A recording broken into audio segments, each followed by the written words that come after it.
بسم اللہ الرحمن الرحیم۔ السلام علیکم دوستو۔ روایت میں آتا ہے کہ ایک شخص حضرت علی کے پاس حاضر ہوا اور عرض کرنے لگا، اے علی، آپ ہمیں یہ بتا دیجئے کہ انسان کو کس حال میں موت آئے گی، یا اس کی کوئی نشانی بتا دیجئے۔ حضرت علی رضی اللہ تعالیٰ عنہ قرآن کے قاری تھے۔ وہ سورۃ المومنین کی آیت نمبر 99 پڑھ کر اس شخص کو سمجھانے لگے کہ جب تم میں سے کسی کے پاس موت آتی ہے یا موت کی گھڑی آتی ہے اور موت کے فرشتے حاضر ہوتے ہیں، چاہے وہ موت انسان کو لیٹے ہوئے آئے، چاہے پانی میں ڈوب کر یا چل کر آئے، یا انسان خودکشی کر کے اپنے آپ کو قتل کر دے، تو وہ فرشتوں سے کہتا ہے کہ اے فرشتوں، میرے رب سے جا کر گزارش کرو، مجھے واپس لوٹنے کی تھوڑی سی مہلت دی جائے تاکہ میں جو نیکیاں دنیا میں چھوڑ آیا تھا جا کر واپس لے آؤں۔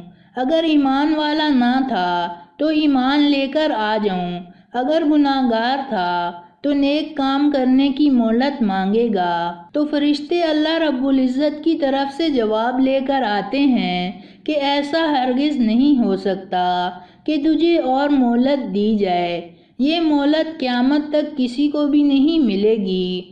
سورۃ کہف کی آیت نمبر 50 میں اللہ تعالیٰ فرماتا ہے کہ موت کی سختیاں حق لے کر آ پہنچی ہیں، اب غیب کے دروازے کھل چکے ہیں، فرشتے نظر آنے لگے ہیں اور غیب کی دنیا دکھ رہی ہے۔ فرشتے اپنی جماعت کے ساتھ آئے ہیں، ملک الموت اس روح کو لینے آئے ہیں جیسے اس کے اعمال ہوں گے۔ ملک الموت اپنا چہرہ اور اپنے ساتھ آنے والوں کا چہرہ خوشنما اور بدنما کے اعتبار سے آئیں گے۔ ان مرحلوں سے مجھے اور آپ سب کو گزرنا ہے۔